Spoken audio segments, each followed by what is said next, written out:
Yudi! Ciao everyone! Ciao mga kagala! So, nag-prepare yung buntis. Yan, ang aking attire today. Yan, my attire for today, guys.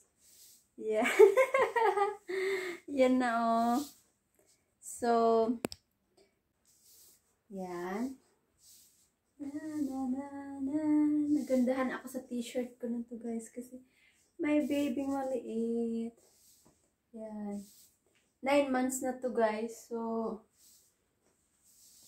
bukas, check up namin. And then Thursday, putokan na. Putokan na. Yan siya guys. So, ganun siya kalaki. Yan.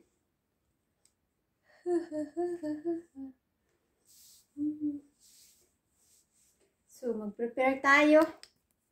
Mag-alis kami. Magsuot lang ako ng sapatos. Spring na ngayon dito. Tawag dito. Hindi na ganun ka ano. Hindi na ganun ka lamig. Hindi na malamig. So, starts na ng spring. Magpunta kami ngayon sa ano tawag dito posta. Tapos punta kami sa Aksa kasi bibili akong bag ni baby. May bag na kami pero gusto ko yung ano malaki. Hindi kasi kasya lahat ng ano mga gamit ni baby. Kamusta? Kamusta mga gala? So, malapit na. Bukas may schedule kami for check up and then Thursday schedule na namin ni baby. Kita na natin si baby on Thursday or Friday. Pero mga ano, we'll see. Thursday or Friday. Tapos, ayun, update ko kayo kasi mag-vlog ako dun sa ospital.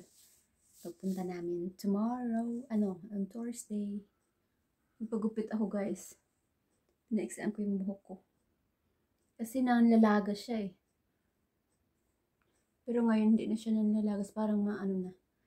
Parang kumapal kunti. So, let's go!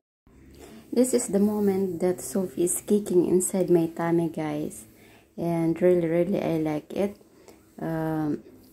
Always I touch here and then to feel here inside.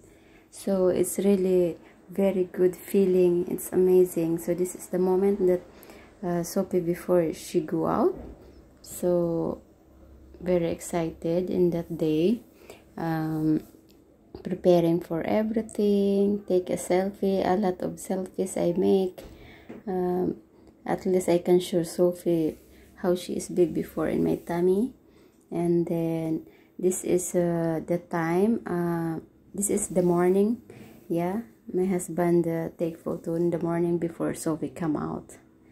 See you in the next video.